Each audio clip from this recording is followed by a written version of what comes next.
Hello everyone, this is शेयर शेखवस्थी from efiles.com।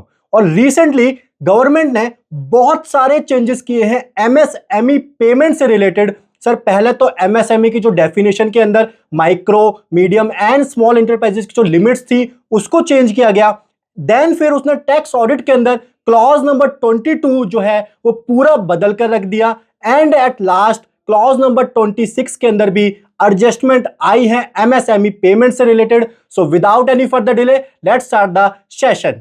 Sir हम लोग डिटेल में समझें क्या मेजर चेंजेस आए हैं clause number 22 of the form 3CD के अंदर। उससे पहले हम लोग एक बेसिक प्रोविजन है इसी से जुड़ा हुआ वो क्लियर कर लेते हैं।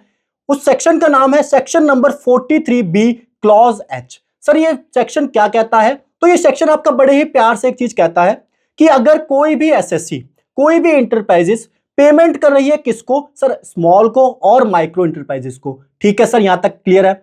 Beyond the time limit, time limit कहां पर मेंशन है? तो वो टाइम लिमिट मेंशन है आपकी section number 15 of the MSME D act 2006 के अंदर।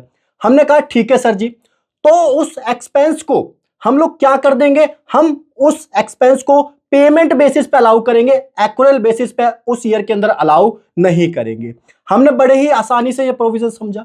अब आप लोग बोलोगे सर माइक्रो इंटरप्राइजेस क्या कहते हैं और स्मॉल इंटरप्राइजेस कैसे आइडेंटिफाई करें? तो इसी से जुड़ा हुआ एक और जो चेंज आया है वो चेंज ये है कि जो इन्वेस्टमेंट है, इन्वेस्टमेंट अमाउंट अगर है up to rupees 2.5 crore and जो टर्नओवर है वो है अप टू रुपीज 10 करोड़, तो उसको हम लोग क्या कंसिडर करेंगे? उसको हम लोग कंसिडर करेंगे माइक्रो इंटरप्राइजेस।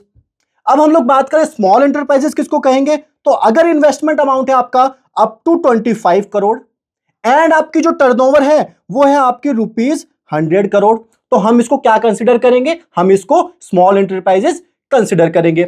अब एक और जो इंपॉर्टेंट बात आई थी वो थी बियॉन्ड द टाइम लिमिट। तो टाइम लिमिट क्या है सर? तो टाइम लिमिट सेक्शन नंबर 15 का हम लोग देखेंगे। ठीक है, सेक्शन नंबर 15 में कहा गया अगर है एग्रीमेंट, एग्रीमेंट कैसा सर? रिटन एग्रीमेंट है। ठीक है सर, तो the payment must be made within the time period specified in the agreement और 45 days from the date of acceptance of the goods और द सर्विसेज और receipt of the invoice whichever is earlier. मतलब जो due date होगी वो due date क्या होगी sir? तो वो ड्यू डेट एग्रीमेंट में जो डेट मेंशन है और जो 45 डेज है वो विच एवर इज अर्लियर वाला यहां पे कॉन्सेप्ट लग जाता है और वही विद इन टाइम लिमिट आपका हो जाता है। अगर आपने उस टाइम लिमिट के अंदर पेमेंट करी है तो वो अलाउ कर दिया जाएगा, अगर उस टाइम लिमिट के अंदर पेमेंट नहीं करी है तो वो उस ईयर में डिसअलाउ कर दिया जाएगा। अगर एग्रीमेंट नहीं है तो यहां पे कहा गया the payment must be made within 15 days from the date of acceptance of the goods और सर्विसेज और receipt of the invoice. Sir हमने बहुत ही अच्छे तरीके से ये दोनों चीजें समझी, माइक्रो और स्मॉल क्या होते हैं और टाइम लिमिट क्या होती है। अब एक और इंपॉर्टेंट चीज जो ये सेक्शन कहता है that is this is applicable on the outstanding balance on the 31st March. For example आपने 1 मई को जो है एमएसएमई से गुड्स खरीदा एंड आपके बीच में एग्रीमेंट नहीं था। ठीक है, तो विद इन 15 डेज आपको उस एमएसएमई को पेमेंट करनी थी, आपने विद इन 15 डेज पेमेंट नहीं करी। ठीक है सर, बट वो पेमेंट आपने कर दी 1 जून को। ठीक है, तो क्या हम लोग इसको डिसअलाउ कर देंगे? नहीं सर नहीं, प्रोविजन यही कह रहा है कि ये जो अप्लाई होगा वो आपका आउटस्टैंडिंग बैलेंस के ऊपर होगा। एक और इंपॉर्टेंट चीज, this provision is not apply on the purchase of the capital goods. हम लोगों ने जितने भी बेसिक्स थे section number 43B clause number H के अंदर सारे क्लियर कर लिए हैं। अब हम लोग बात करते हैं क्या चेंजेस आए हैं फॉर्म नंबर 3CD के अंदर क्लॉज नंबर 22 के अंदर। ठीक है सर, तो इसके अंदर आपका पॉइंट नंबर 1 में कहता है कि amount of the interest in admissible under section 23 of the MSMED act 2006। Section number 23 बोलता है जो भी अमाउंट आप इंटरेस्ट का पे करोगे, किसको पे करोगे? माइक्रो और स्मॉल इंटरप्राइजेस को। किस रेट से पे करोगे? तो 3 times of the RBI rate जो होता है उससे पे करोगे। ठीक है, तो वो वाला अमाउंट आपको इनकम टैक्स एक्ट के अंदर अलाउ नहीं किया जाएगा।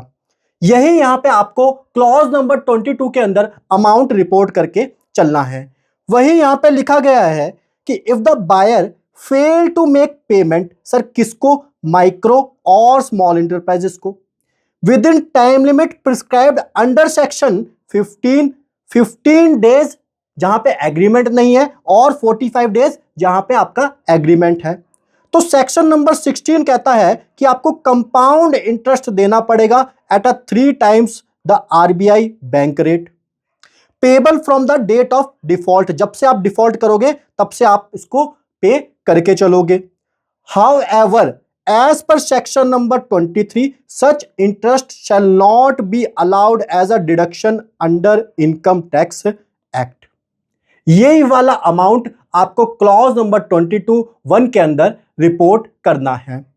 जो मेजर चेंज माना जा रहा है वो आपका ये वाला चेंज है।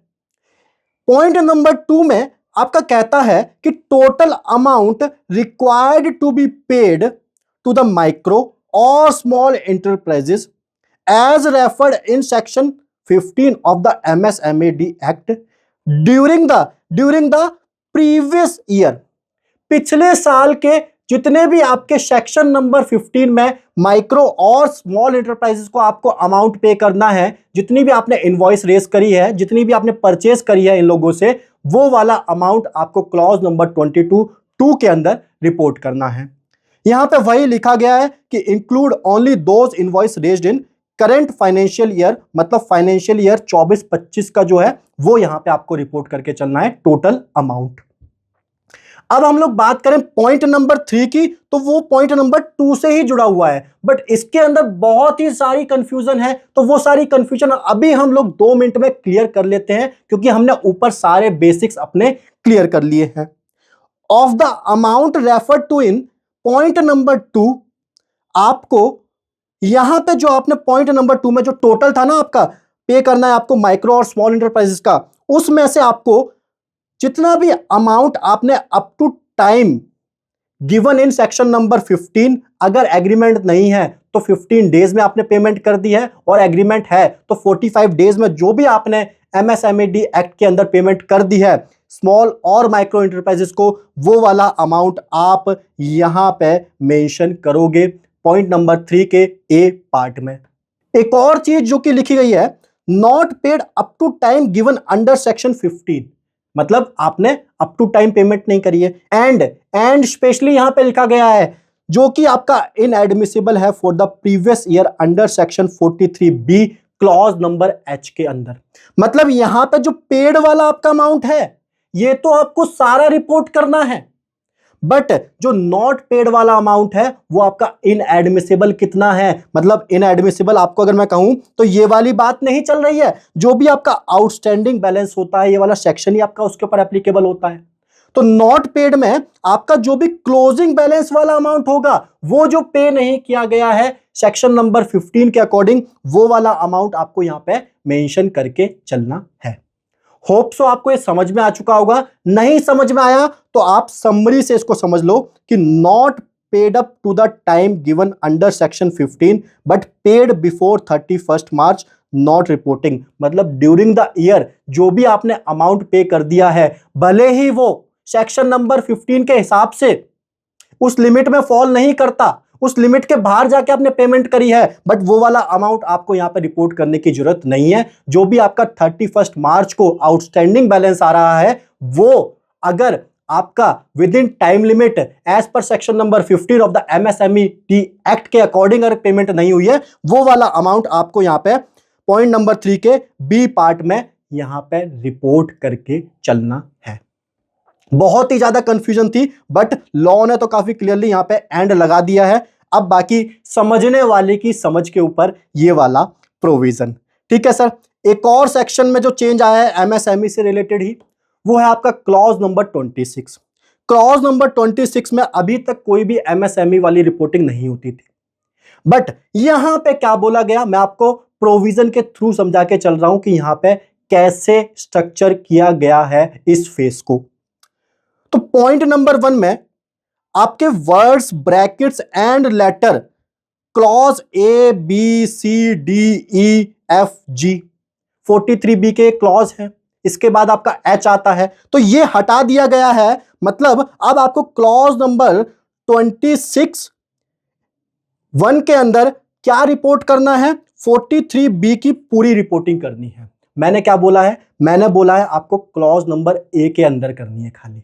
क्लॉज नंबर बी के अंदर नहीं करनी है। क्यों नहीं करनी है वो भी आगे मैं समझाता हूं क्यों नहीं करनी है। तो यहां पर पॉइंट नंबर 2 में बोला गया कि इन सब क्लॉज ए के अंदर अलाउएबल जो वर्ड है वो आपका सब्स्टिट्यूट कर दिया गया है। मतलब मैं आपको अगर बताऊं, हमने ड्यूरिंग प्रीवियस ईयर की जो बात करी थी वो क्लॉज नंबर 22 में करी थी, बट ओपनिंग बैलेंस जो है, जो पिछले साल आपका डिसअलाउ हुआ है अमाउंट, वो आपने इस साल जो पेमेंट करी है तो वो अलाउ भी तो करोगे। तो उसकी रिपोर्टिंग के लिए आपका क्लॉज नंबर 26A ने बोला कि यहां पे आप बताओ, लाइक आपका जो पहले था आपने एमएसएमई को डिले पेमेंट करी थी, 15 के अंदर पेमेंट नहीं कर पाए तो वो उस साल तो डिसअलाउ होगी, बट इस साल उसको अलाउ किया जाएगा। ठीक है सर, मान लो अगर आपने 1 करोड़ की आपकी डिसअलाउ हुई थी, आपने इस साल 40 लाख ही पेमेंट करी है, तो यहां पे सब क्लॉज ए के अंदर आपका पेड कितना किया है आपने और नॉट पेड कितना किया है वो सब क्लॉज ए के अंदर आपको रिपोर्ट करना होता है। वही आप यहां पे रिपोर्ट करोगे। 40 लाख आपका पेड वाला में आएगा एंड 60 लाख अमाउंट जो है वो आपका नॉट पेड में यहां पे आएगा। एक और पॉइंट इसके अंदर लिखा गया कि इन सब clause B for the words and was the words bracket letters and the figure and for clause other than clause H of section number 43B। इसका सिंपल सा मतलब अगर मैं आपको समझाऊं तो यही है कि जो आपका क्लॉज नंबर 26A है वो तो आपका एप्लीकेबल होता है 43B क्लॉज नंबर H के अंदर, बट आपका जो क्लॉज नंबर 26B है उसके अंदर एक्सक्लूड करा गया है section number 43B clause number H को। यही इसका सिंपल सा मतलब है। इसकी हम लोग बात करें समरी की तो वही लिखा गया है कि क्लॉज नंबर 26A के अंदर इंक्लूड किया गया है section number 43B clause number H को, payment made in current year for the liabilities disallowed earlier. जो पहले आपकी डिसअलाउड करी गई थी, इस साल आपने पे किया है, वो यहां पे आप रिपोर्ट करके चलोगे। And in clause number 26B exclude करता है section number 43B clause number H को, एमएसएमई पेमेंट होती है जो कि which are now reported exclusively under clause number 22। तो जो ड्यूरिंग द ईयर वाली है वो तो स्पेसिफिक हम 22 में कर ही रहे हैं। जो ओपनिंग बैलेंस आ रहा है आपका उसमें से आपने कितना अमाउंट पे किया गया है और कितना अमाउंट पे नहीं किया गया है वो आपका क्लॉज नंबर 26A के अंदर यहां पे आपको रिपोर्ट करके चलना पड़ेगा। आज हमने डिटेल में कवर किया जितने भी चेंजेस आए हैं एमएसएमई से रिलेटेड फॉर्म के अंदर एंड उसकी लिमिट्स वगैरह के अंदर। सो होप सो आपको ये वीडियो पसंद आई होगी। हमारा टैक्स ऑडिट का जो कोर्स है वो जल्द ही लॉन्च होने वाला है। एंड अगर आपको ये वीडियो पसंद आई है तो वीडियो को लाइक करें, कमेंट करें एंड चैनल को सब्सक्राइब करना ना भूलें। Thank you.